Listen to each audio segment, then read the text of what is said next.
been a great day. We've had some really great energy from all the emerging leaders that have been invited today, and we're really proud to have sponsored it. A lot of topics of discussion, some great networks have been made, and I think when the emerging leaders come to the conference in January, there'll be some really good questions for the panel speakers.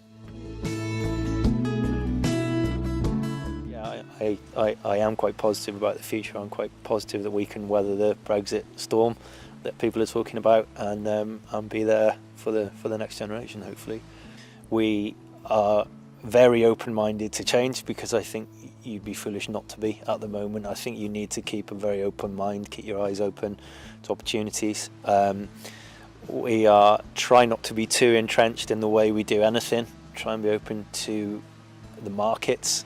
I think sometimes you can get a bit isolated, stuck on your farm, and then you come to something like this, you speak to very enthusiastic, very successful people, and it puts through a spring in your step and sort of hope for the future of the industry. We're looking very, very hard at the environment. I've been working off the farm for the last 13 or 14 years, and within that done a lot of work on sustainability. But as a business, we increasingly feel sustainability isn't enough. We're actually looking more towards how we can be more regenerative in our agriculture.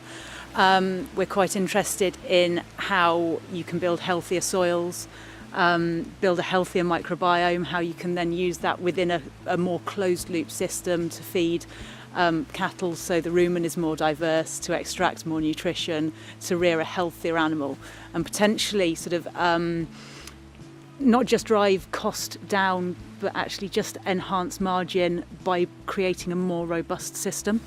It's a group of people today that clearly change doesn't frighten them, and we've talked about threats today, but what we're doing is turning it around and saying they're not threats, they're opportunities, and anything that's a challenge, you think about why it's a challenge and say, how do I make it into something positive for me and my business? But we're at a pivotal stage in terms of the technology that we've got that we don't necessarily adopt, or we may not adopt it in the right way. We may not be able to utilise it in the ways that we ought to be doing.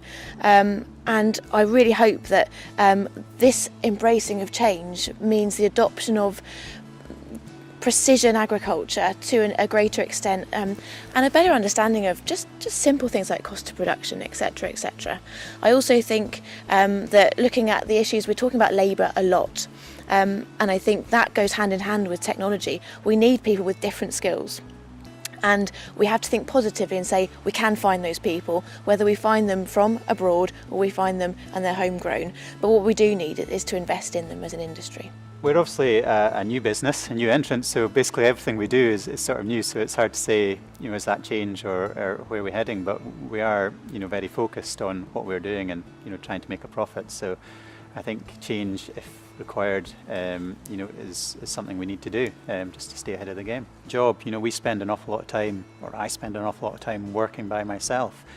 I don't have that much communication other than sort of with my 2-year-old son, so it's great to get out there, meet other farmers from completely different spectrums of the agricultural sector, have a chat with them, see what's happening in their side of things, and sort of get an idea of the massive complexity of the agricultural sector. Well, we're looking at the diversification, we're looking at tourism, diversification also within agriculture, maybe bringing in other income streams through that. So if we can get backing for say tourism and these other options, then we've got to move forward in that sense. We've got to try and fix UK markets for our produce, and grow crops that people need and people want. There's a big opportunity for collaboration with your neighbours and local farming, amalgamating machinery, resources, different systems.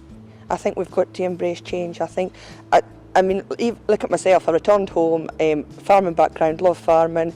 Wasn't a farm to return to. My dad and I, the farm wasn't big enough really, and to be honest, we get on fine, but we just could never work together, which I think is quite a common theme actually.